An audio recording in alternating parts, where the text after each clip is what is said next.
Shanti. Good morning. Children, if you remember, in the last video, I had explained you about a poem, an elementary school classroom in a slum. Today, let's take up a wonderful and a soulful story, The Last Lesson by Alphonse Daudet. It is said that the limits of my language is the limits of my world. At the same time, if you talk to a man in a language he understands, that goes to his head. And if you talk to a man in his own language, it goes to his heart. Actually, The Last Lesson by Alphonse Daudet is a story about war days. It shows how things change sometimes for no good reasons. The story is set in the days of Franco-Prussian War, and that time France was defeated by Prussia, led by Bismarck. Ironically, this is your first lesson named as The Last Lesson. It is from your textbook Flamingo. As I told that the story is wonderful, the story is soulful, I should explain also why can it be told as soulful story. It is soulful because it depicts how sometimes the situation arises when people are enslaved in their own country. It becomes wonderful when you read the story. You will find it out that it also depicts the feelings of a child who does not take interest in learning grammar at all. And the other thing, when I want to talk about this story, is to know about two important districts mentioned in the story. These two districts are the two important French districts. These are Alsace, A-L-S-A-C-E, and Lorraine, L-O-R-R-A-I-N-E, Lorraine. So as I told a little while ago, that these two districts have passed into the hands of Prussians. As I was talking about the language, that the limits of the languages, the limits of the world, I would like in fact to highlight a very important fact of the mother tongue, the importance of the mother tongue that helps the people of a country to come together for a bigger cause. The another thing is that I think everybody of you will agree that if you have a habit of postponing any of your tasks for tomorrow, you are going to have a repentance later on. It's human tendency to procrastinate the things, to postpone the things for tomorrow, and realize the importance of things when they are snatched. In the story, there are two important characters. The first character is the teacher, M. Hamel, who is a very sincere French teacher, teaching for the last 40 years. He is very passionate about his language, French. He feels that language is very important to guard oneself. He is also at the same time proud of being a French teacher. Now, the another important character of the story is the character of French. French is a student. Although he is sensitive, yet he does not like to study grammar at all, especially the French language and grammar. He does not have any interest to learn, but later on he has a repentance and he wants to learn immediately. When he realizes, then he understands that instead of wasting the time, he should learn the language within the stipulated time limit.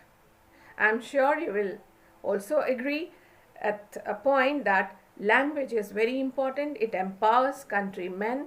It binds us together. So this is what in fact is the introduction of the chapter. The narration of this story is by a French boy named French, who is a lazy boy. However, in spite of his laziness, he likes to play and is a sensitive kind of a boy. To understand the story, let me read some of the important lines so that we can understand as to what the narrator wants to convey us. So, the name of the lesson is The Last Lesson by Alphonse Daudet. I started for school very late that morning and was in great dread of a scolding, especially because Hamel had said that he would question us on participles, and I did not know the first word about them. For a moment, I thought of running away and spending the day out of doors. It was so warm, so bright. The birds were chirping at the edge of the woods, and in the open field back of the sawmill, the Prussian soldiers were drilling, exercising. It was all much more tempting, enticing, attracting, we can say, than the rule for participles. But I had the strength to resist, to oppose, to understand that it's not good to be away from the school. So he's saying that I had the strength to resist and hurried off to school. When I passed the town hall, there was a crowd in front of the bulletin board. For the last 2 years, all our bad news had come from there. The lost battles, the drafts, conscriptions. In fact, these conscriptions are the written notes to order the commanding officers, or you can say the army officers. So the draft, the orders of the commanding officer, and I thought to myself without stopping, what can be the matter now? Then as I hurried by, as fast as I could go, the blacksmith, watcher, who was there with his apprentice reading the bulletin, called after me, "Don't go so fast, bub. You'll get to your school in plenty of time." So here you can see that the narrator describes his anxiety about not having studied properly. Secondly, what to talk about properly, he has not at all studied, in fact. And then a dramatic change is also found in his character, in his nature, that he moves to the temptation of a beautiful day. He wants to stay outdoors. He wants to enjoy the drilling of the Prussian soldiers so that he can be away from the school. He can be away from the scoldings of his teacher. He's so much afraid. This way you are finding here in this paragraph that the student is quite reluctant to go to school as he was unprepared with his homework. He was expected to prepare with participles. Now let's move ahead the story. You'll find that in the story, when he doesn't want to go to school, he is also mentioning about a crowd, and there was a crowd, in fact, in front of the bulletin board near the town hall, and Watcher was there. Watcher, in fact, was the blacksmith. He asked Franz, he called Franz that he should not go so fast because there was a lot of time to reach to school. He assured the boy, but then the narrator, the childish bent of mind, is thinking that the man is making mockery of him as he is being late. So he thought that he should run fast to reach to school. When he reaches over there, he finds that usually there was a great bustle. Bustle means tumult. Okay, there was a great bustle when the school began, but that day everything was as quiet as Sunday morning. Through the window, he sees his classmates. Already they were there in the places, and Hamel was walking up and down with his iron ruler, terrible iron ruler. He is mentioning a special word is mentioned that it was a terrible iron ruler under his arm. Franz opened the door and went in. He was very much blushed and frightened, although he entered into the classroom, but before that he had a plan that he would be entering the classroom without being noticed. Okay, but it was not at all possible since silence prevailed everywhere in the classroom. So he was well noticed by his teacher Hamel. Instead of scolding him, the teacher asked him politely, kindly, that he should go to his place. He was about to get ready without him. He was about to start the lesson without him. Franz noticed the other thing also. He is quite surprised. What did he notice? He noticed that the teacher had put on his beautiful green coat, his frilled shirt, and the little black silk cap, all embroidered. He's surprised. And he's surprised because he was knowing a very important fact that he used to wear this uniform only on inspection and prize days. So he's surprised what has happened. The teacher is in a quite unusual uniform. So he is surprised here. The other surprise for him here is that the village people were also sitting quietly on the usually empty back benches of the classroom. Everybody looked very sad, and Hauser had brought the one book that was an old primer. The primer here is mentioned here is to let us know about the book which is generally used by the beginners who do not know the alphabets. Now let me read between the paragraphs, read between the lines. While I was wondering about it all, Hamel mounted his chair and, in the same grave and gentle tone which he used to me, said, "My children, this is the last lesson I shall give you. The order has come from Berlin to teach only German in the schools of Alsace and Lorraine. The new master comes tomorrow. This is your last French lesson. I want you to be very attentive." What a thunderclap these words were to me. Oh, the wretches, the base persons, debased you can say, these persons, that was what they had put up at the town hall. My last French lesson. Why? I hardly knew how to write. I should never learn any more. I must stop there then. Oh, how sorry I was for not learning my lessons, for seeking birds, eggs, or going sliding on the Saar. My books that had seemed such a nuisance, something disagreeable, my books that had seemed such a nuisance a while ago, so heavy to carry, my grammar and my history of the saints were old friends now that I could not give up. And Hamel too, the idea that he was going away. He's saying, and Hamel too, the idea that he was going away, that I should never see him again, made me forget about all his ruler and how cranky he was. Slightly deranged person is said to be as cranky. So he says that I should never see him again, made me forget all about his ruler and how cranky he was. Poor man. It was in honor of this last lesson that he had put on his fine Sunday clothes, and now I understood why the old men of the village were sitting there in the back of the room. It was because they were sorry. They were sorry too that they had not gone to school more. It was their way of thanking our master for his 40 years of faithful service and of showing their respect for the country that was theirs no more.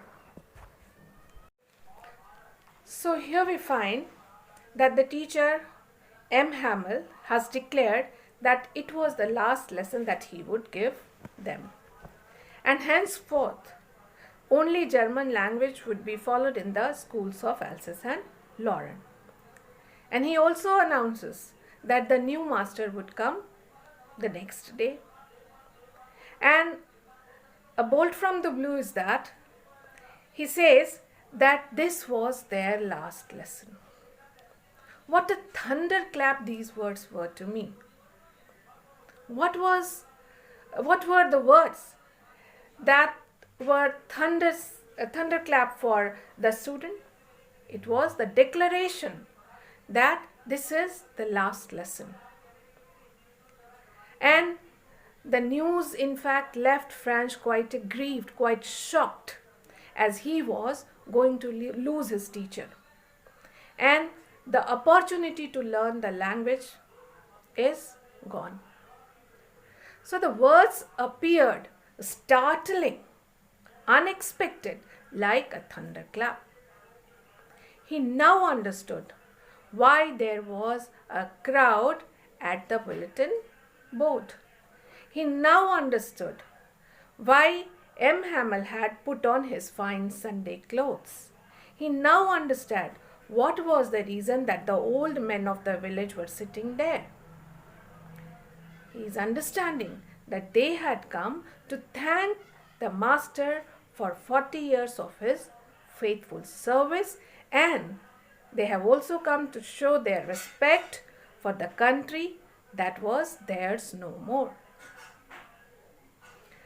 Now Hamel asked Franz to recite, to say, because it was his turn to speak, his turn to recite, to say aloud. And Franz stood up. He tried his level best, but he could not speak. He stood silent. But to his surprise, the teacher did not scold him. Through his logical mind, the teacher is analyzing the problem, and he deduces that the reasons are very many. The reasons responsible for it he is mentioning, actually he is a very good communicator. He explains everything patiently and says that the problem for Alsace, the district in fact, is that it puts off learning the things till tomorrow. It is quite typical with the people of Alsace. And he says parents are not anxious to have their children learn. They put them to work on farm or at the mill in order to mint money, to have a little more money. And he blames himself also, the teacher also, that sometimes it happens the teacher also does not take care, and he wants that his flowers to be watered, or he gave the children a holiday, and this way the teacher also has neglected the lesson. Here we can find the teacher is Mr. Hamel is very logical. He is having an analytical bent of mind and explaining the things in this way instead of scolding the student Franz. Hamel realizes that all the three, the children, the parents, and he himself are to be blamed for losing respect and regard for their mother tongue. Let's go ahead. He says that from one thing to another, Hamel went on to talk of the French language, saying that it was the most beautiful language in the world, the clearest, the most logical, that we must guard it among us and never forget it. Because when a people are enslaved, it should be underlined, when a people are enslaved, as long as they hold fast to their language, it is as if they had the key to their prison. Then he opened a grammar and read us our lesson. I was amazed to see how well I understood. All he said seemed so easy, so easy. I think, too, that I had never listened so carefully, and that he had never explained everything with so much patience. It seemed almost as if the poor man wanted to give us all he knew before going away, and to put it all into our heads at one stroke. After the grammar, we had a lesson in writing. That day Hamel had new copies for us, written in a beautiful round hand, France, Alsace, France, Alsace. They looked like little flags floating everywhere in the schoolroom, hung from the rod at the top of our desks. You ought to have seen how everyone set to work and how quiet it was. The only sound was the scratching of the pens over the paper. So, here we find M. Hamel tells them that French was the most logical, most beautiful language in the world. It was the clearest and the most logical language. He asks to guard it among themselves and never forget it. He gives a reason for it. The reason is that he says that conquerors try to subdue and control the people of the enslaved territory by imposing their own language upon them. And here, mother tongue helps a person to express his feelings and thoughts most lucidly, or you can say most intimately. That's why it is said here, when a people are enslaved, as long as they hold fast to their language, it is as if they had the key to their prison. And so they can try their level best to chalk out plan to come out of their problems.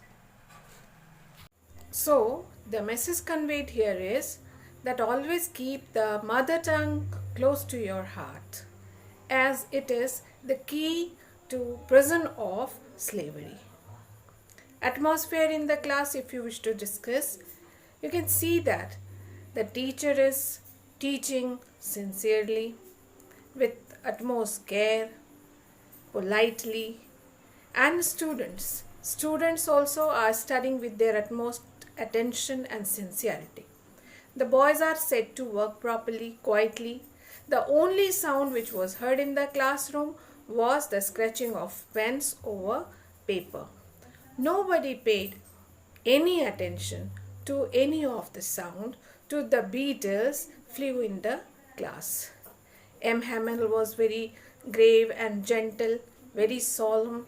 He tried to control, in fact, his emotion, and he had very well controlled his emotion. So, the proper equation between the teacher and the student is well observed in the class. And the kind treatment given by the teacher encouraged the students to learn better. Here, we are finding that the teacher, it seems, wants to transmit all his knowledge in one go. Now, Franz wonders. Sarcastically, in fact, he wonders if Prussians could force peasant to coup in German. Means the childish bent of mind thinks that, is it possible for the Prussians to control nature? And next part is that Franz noticed that M. Hamel was sad. Sad on having to leave the school, leave the place, and not being allowed to teach French any longer. So here we are finding a phase of transformation is taking place in the classroom.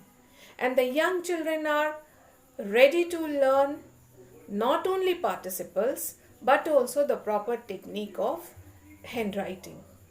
Here Franz is also realizing that what would happen if they are captured, if the invaders taking away their language, their identity.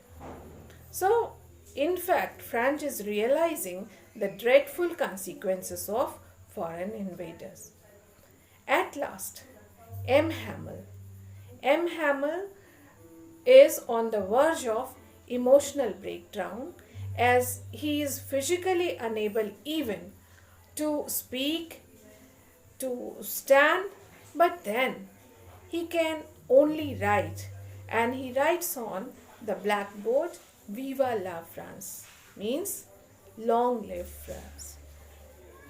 I think you will also agree that this writing of Viva la France is an act of rebellion, or you can say an act of temporary peace, or to remain united against a common foe.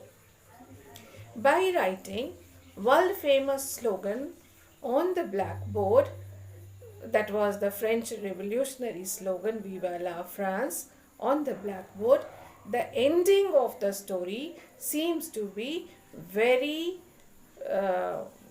to be one in which M. Hamel is telling everyone to take care of their language first, their identity first as the French citizen, then they can call themselves as monarchists or republicans, liberals, or whatever. This way, in the last lesson, we can see that the people are fighting to preserve their very essence of collective identity. That's all of the explanation. I hope you must have understood as it is conveyed by the narrator. And the next day, I'll come up with some more important things to discuss, textual questions, messages, themes, etc. Till then, goodbye.